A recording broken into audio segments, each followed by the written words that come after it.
welcome to A Very English Craft Dream, and another in the scrapbooking series, this time using mixed media, using the packaging technique. So I chose a photograph of my son climbing some rocks in the Peak District, and I wanted to reflect the colours and structure of that photograph.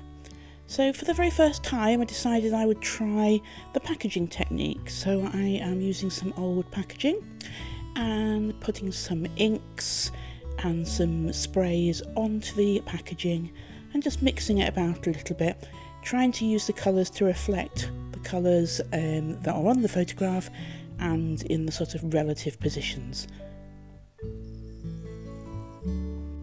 So next I'm using just a fine paintbrush there, just to mix some of the colours around a little bit so that they don't come out too blocky.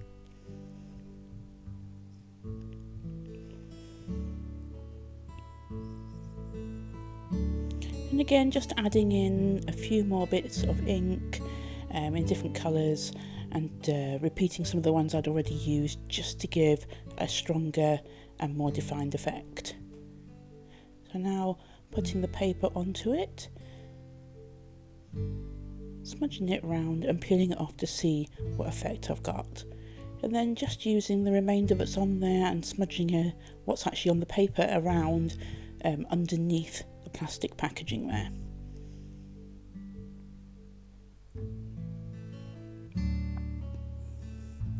And again, just using a paintbrush just to blend in some of the more stronger areas that I didn't want to remain as strong.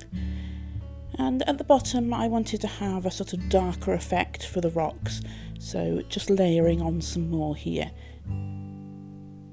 using the same technique as before. Climbing in the Peak District and bouldering in the Peak District was one of my son's favourite pastimes when he was living at home and when he was at university. He went to university not far from one of his favourite climbing spots, so he continued to do that whilst there. It's also one of our favourite places to go for walks and things, and when we go to the Peak District you just feel a sense of relaxation, like all the stresses and strains of the world are lifted off your shoulders.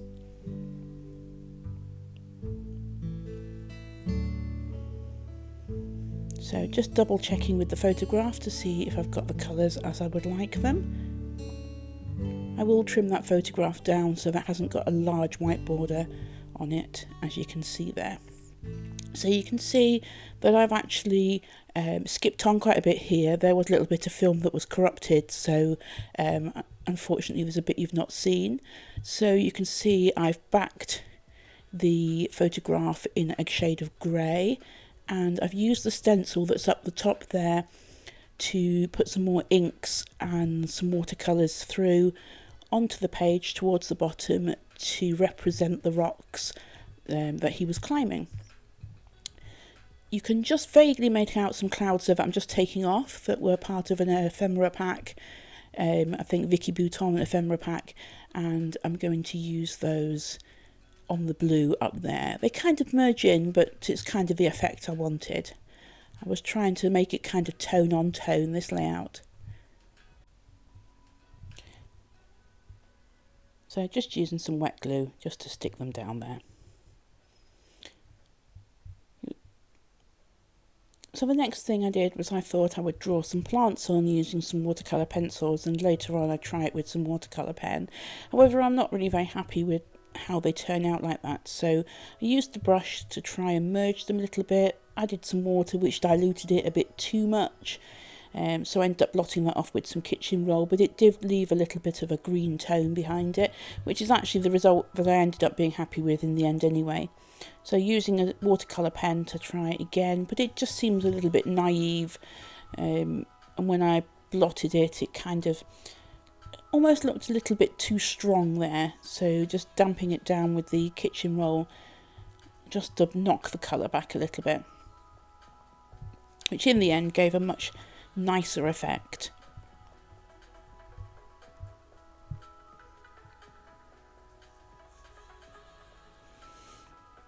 Adding a different green in just to add another tone on top of there.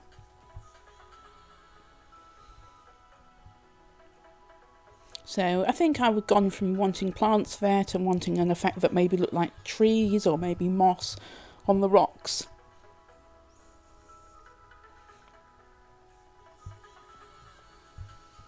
And I think I decided that I just wanted it fairly loose and fairly abstract in the end.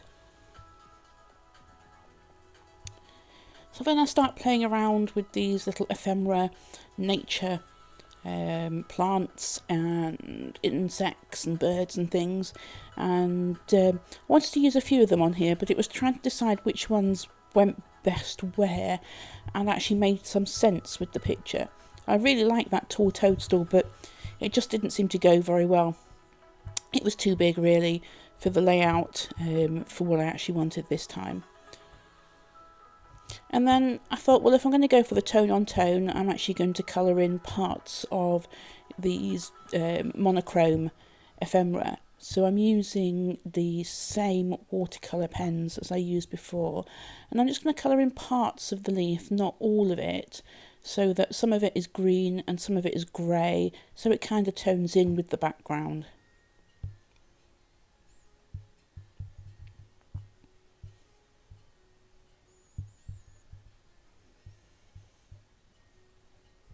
And then I'm going to repeat that process with this little bird over the other side, just colouring the tip of its wing there with a bit of green.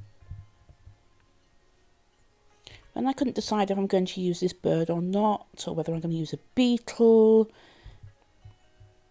And in some ways a beetle made more sense. And then I find another bird,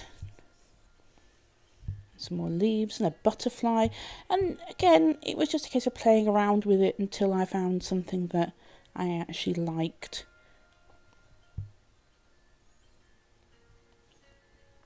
So one bird, one set of leaves, a second little bird there, and a butterfly, with the leaf and the larger of the birds having been coloured in to be tone on tone.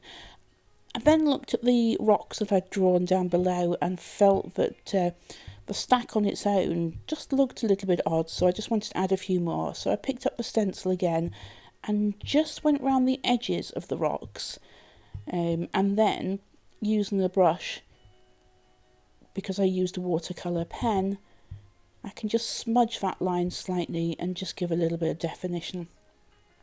Just spraying a little bit of water just to help loosen up a little bit more. So what you didn't see at the very beginning of this is actually the paper had been pre-prepared with some gesso the night before and left to dry, which is why I can go in with the watercolour and smudge it around quite a lot, rather than it being just onto unprepared paper. And you can see down the bottom where I'm sort of doing the rocks down there, that's actually unprepared paper down the bottom, and it gives a slightly different effect. So now that's finished, I'd like to thank you for joining me in a very English craft room, and ask that you will come back and join me again and press the like and subscribe buttons. And please check out some of my other videos. Thank you.